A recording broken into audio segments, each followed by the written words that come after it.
काला रिवायत है, नबी करीम अलैहिस्सलाम से कबायर के बारे में पूछा गया कि कबीरा गुनाह क्या है।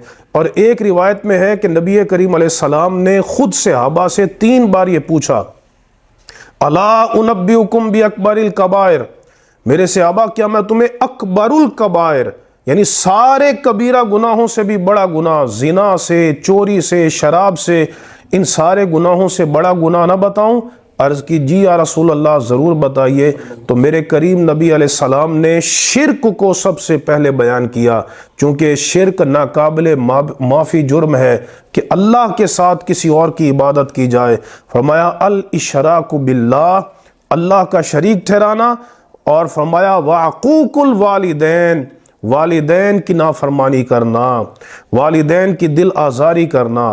तो आप देखिए कुरान ने अल्लाह की इबादत के बाद वालिदैन से उसने सलूक का जिक्र किया, और हदीस में शिर्क के बाद वालिदैन की नाफरमानी को सबसे बड़ा गुनाह करार दिया गया।